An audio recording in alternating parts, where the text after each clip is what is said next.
You have been misled for decades about what it truly means to stay strong as you age. From television doctors to glossy fitness magazines, from social media influencers to caring relatives, the advice has always sounded the same. Just keep moving, take more walks, aim for a magic number of steps each day, and everything will take care of itself. It sounds comforting, it sounds simple, and unfortunately, it is dangerously incomplete. Here is the truth no one explains clearly. Movement alone is not enough. Especially after the age of 60, your body begins changing in ways that walking cannot fix. Beneath the surface, while you are faithfully logging your steps, your muscles are quietly shrinking. Your bones are slowly losing density. Your balance systems are weakening. And one day, often without warning, daily tasks that once felt automatic begin to feel heavy, unstable, and exhausting. Welcome to Thrive and Shine, a channel dedicated to helping you build true inner strength and natural outer glow.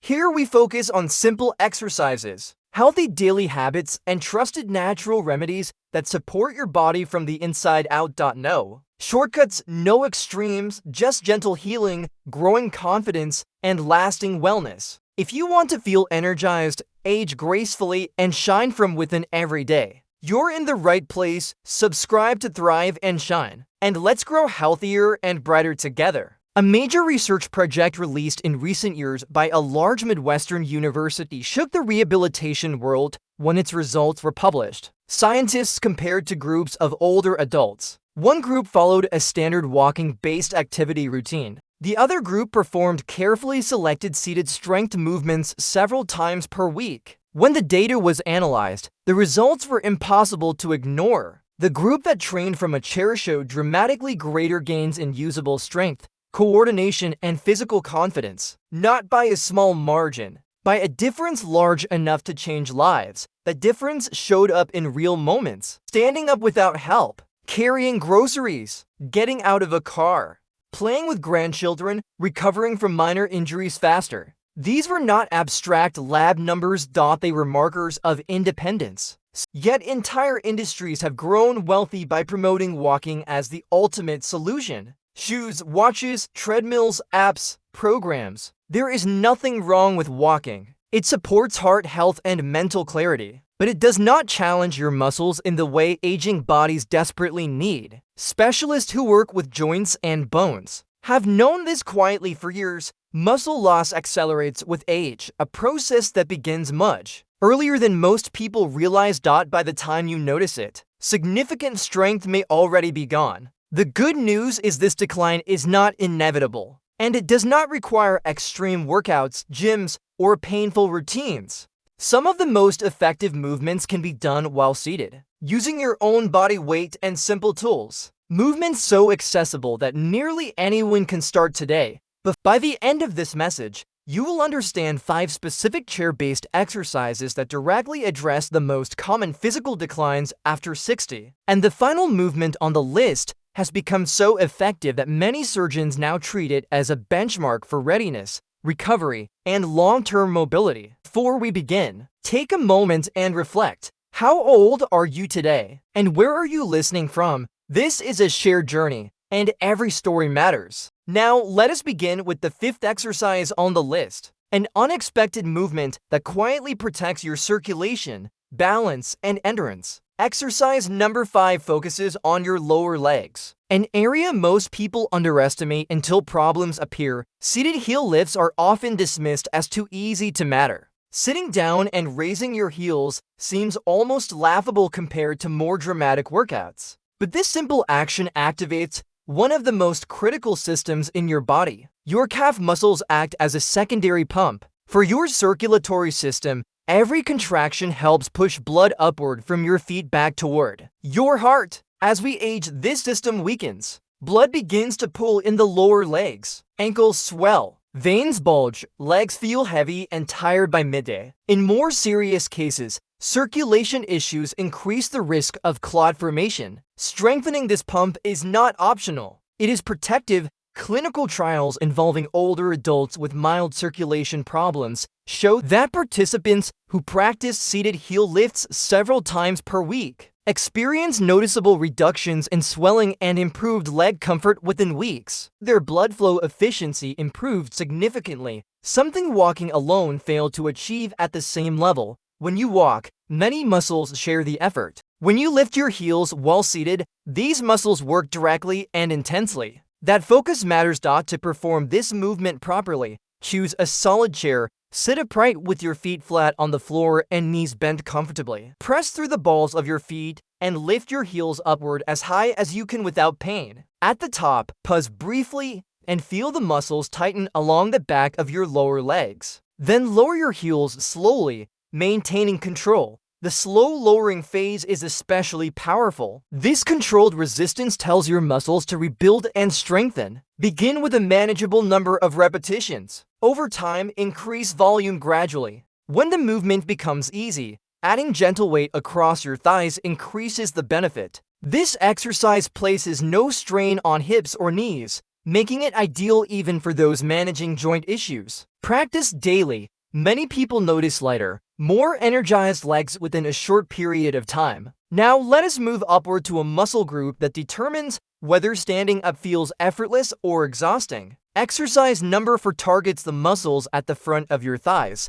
a region directly responsible for independence. Your thigh muscles are heavily involved in climbing stairs, rising from chairs, and stabilizing your knees. Unfortunately, they weaken rapidly with age if not challenged directly. Research tracking adults over several years found that those who did not perform focused leg strengthening lost significant muscle mass, while those who practiced seated leg extensions gained strength even later in life. Walking provides minimal resistance for these muscles. The movement pattern simply does not demand enough effort to stimulate growth. Seated leg extensions do. To perform this exercise, sit tall with your back supported and your hands gripping the sides of the chair for stability. Extend one leg forward until it is straight, toes pointing upward. Hold briefly and consciously tighten the muscles along the front of your thigh. Then lower the leg slowly back down. Alternate legs. The key is intention. Actively engaging the muscle increases the benefit dramatically.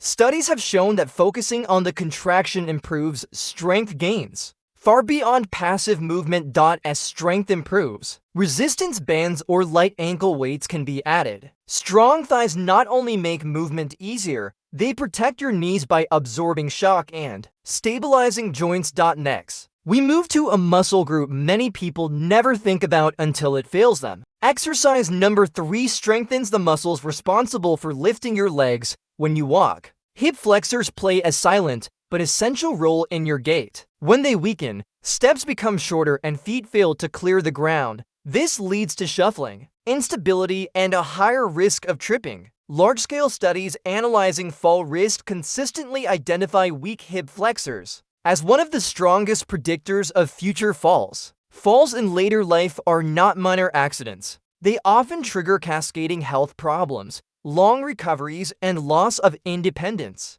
Seated marching movements directly retrain these muscles in a safe, controlled way. Sit near the edge of your chair with your torso upright and your core gently engaged. Lift one knee upward toward your chest, keeping the movement slow and controlled. Pause briefly, then lower the foot and repeat with the other leg. Alternate rhythmically without using momentum. The slower you move, the more effective the exercise becomes. Over time, increasing the pause at the top or adding light ankle weights increases difficulty. This movement not only strengthens your hip flexors, but also challenges balance and core stability. Surgeons often recommend it to patients preparing for or recovering from joint procedures because it speeds recovery and improves movement confidence. Now we shift our focus to the upper body, an area often neglected in traditional walking routines. Exercise number 2 develops pulling strength and posture support. Everyday life requires pulling motions. Opening doors, lifting objects, pulling yourself upright, carrying bags, and maintaining posture all depend on the muscles of your upper back and shoulders. When these muscles weaken, posture collapses forward, breathing becomes shallower. Neck and shoulder pain increase, balance worsens as your center of gravity shifts. Walking does nothing to prevent this decline. Seated pulling exercises using resistance bands activate the muscles that hold your spine upright and your shoulders back. Research comparing walking-only routines to seated rowing programs found dramatic improvements in posture and pain reduction among those who trained their backs. To perform this exercise, sit with your feet planted and a resistance band looped around them. Hold the ends of the band with your arms extended forward. Sit tall and pull your elbows backward, squeezing your shoulder blades together. Pause briefly, then slowly extend your arms again under control. The quality of the squeeze matters more than speed. Focus on the muscles between your shoulders doing the work. Adjust band tension so the final repetitions feel challenging but achievable. Strong back muscles act like structural supports for your spine. They reduce strain, improve breathing, and restore upright posture. Many rehabilitation professionals now view this movement as essential maintenance for aging spines. Now we arrive at the most important exercise of all. Exercise number 1 is not just a workout. It is a test of functional life capacity. The ability to rise from a seated position using your own strength predicts longevity more accurately than many traditional fitness markers. Large studies tracking adults over time consistently show that those who struggle with this movement face significantly higher health risks. This exercise engages nearly every major muscle group in the lower body at once. Thighs, hips, calves, core, and back all work together in a coordinated effort. And unlike many gym exercises, this movement mirrors daily life exactly. To perform it, begin seated with your feet slightly wider than hip width. Cross your arms over your chest to avoid pushing with your hands. Lean forward slightly to bring your weight over your feet. Then stand up smoothly by pressing through your heels. Fully straighten your body at the top. Pause briefly, then lower yourself back down slowly and with control, barely touching the chair before rising again. The controlled descent is where much of the benefit occurs. It strengthens muscles and bones simultaneously. Research has shown that this movement can even stimulate increases in bone density, particularly in the hips and thighs, areas most vulnerable to fractures. Begin with a small number of repetitions and gradually increase. When ready, adding light weight or slowing the descent increases difficulty without excessive strain. Practice consistently. This exercise transforms daily life. Chairs feel lower, stairs feel shorter, confidence returns. These 5 movements together form a system that directly counters the most common physical declines associated with aging. Walking remains valuable for heart health and mental clarity, but it cannot preserve muscle, bone, and balance on its own. You do not need expensive equipment. You do not need a gym. You need intention, consistency, and a chair. 15 minutes a few times per week can change how you move, how you feel, and how long you remain independent. Start with the 5th exercise. Build gradually. Let your body adapt. When you reach the final movement, you will feel the difference. Now reflect for a moment. Which of these exercises feels most important for you right now? Have you ever been told that walking was all you needed? Share your thoughts and experiences. Every story adds to the conversation. Thank you for listening. Remember, real change comes from small, healthy choices repeated every day. If today's video helped even a little, imagine what staying connected can do over time. Subscribe to Thrive and Shine for simple exercises, healthy habits, and natural remedies to support your inner and outer glow. If you found value here, like and share this video with someone who could benefit. Thanks for being part of our community. Keep caring for yourself, keep moving forward, and keep shining.